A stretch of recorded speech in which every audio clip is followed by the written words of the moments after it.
विधानसभा शीतकालीन सत्र के तीसरे दिन जहां 3 बीजेपी विधायकों को निलंबित किया गया स्पीकर के द्वारा, तो वहीं आज निलंबन का मामला यहां पर सुर्खियों में बना हुआ है और तीनों ही बीजेपी विधायक सदन के बाहर कंबल और तकिए के साथ धरने पर बैठ गए हैं। उनका सीधे तौर पर कहना है कि ये निलंबन सीएम के इशारे पर किया गया है और पूरे सदन की कार्रवाई चलने तक वो इसी तरह से सदन के बाहर बैठकर अपना प्रदर्शन जारी रखेंगे।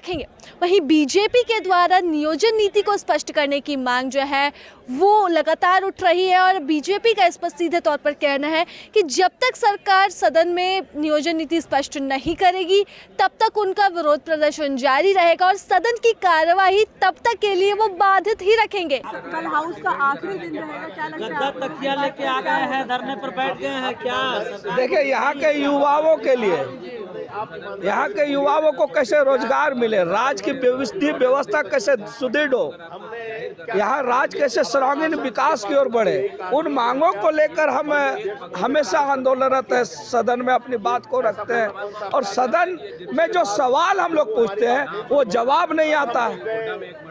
मैं स्पीकर साहब बदले की भावना में काम करते हैं। अभी ध्यानाकर्षण में सबसे पहला 5 ध्यानाकर्षण था, चौथा नंबर में मेरा ध्यानाकर्षण था, आज तक वो पुट नहीं किए, ये बदले की भावना से पुट नहीं किए। और कई बार ऐसा हुआ जेपी पटेल सदन के अंदर में है भी नहीं तो भी निलंबित कर दिया जाता है। तो ये कल थे, लेकिन कई बार ऐसे हुआ है और सिर्फ मैं टारगेट में आता हूँ, कई सदस्य थे, लेकिन मेरा ये चौथा ठीक है। राजहित में मुझे 10 बार निलंबित करे, मुझे कोई फर्क नहीं पड़ने वाला। कल जिस प्रकार की घटना घटी है, मैं समझता हूँ कि झारखंड बनने के बाद जितने भी लोग मार्शल आउट हुए होंगे, निलंबित हुए होंगे, कोई ना कोई कारण रहा होगा। लेकिन कल जो हम तीनों को निलंबित किया गया, मार्शल आउट किया गया, वो कारण किया गया, अकारण, कोई कारण नहीं था इसका।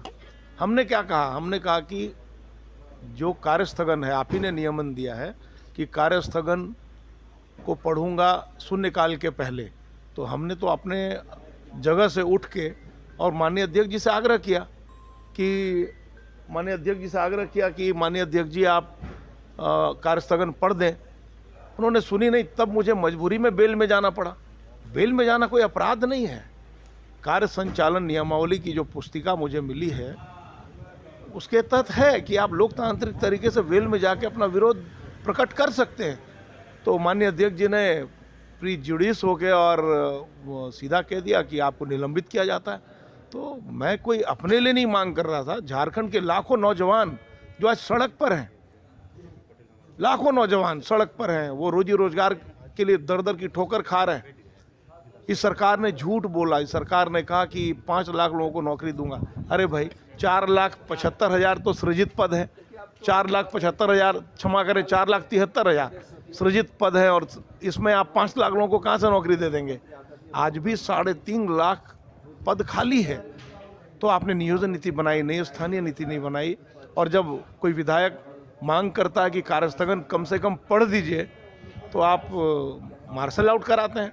तो आप भले मार्शल आउट करा दीजिए, एक बार नहीं।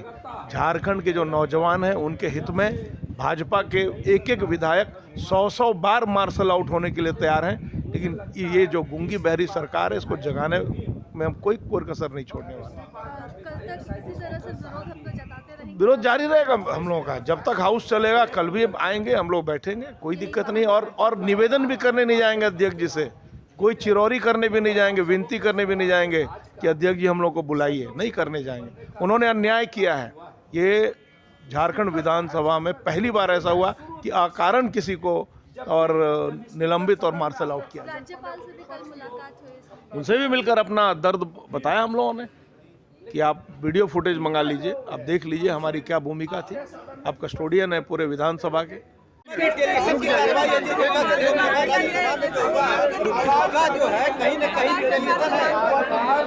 देखिए, ये जो निलंबित किया गया है, ये निलंबन नियम के अनुकूल नहीं है, प्रतिकूल है।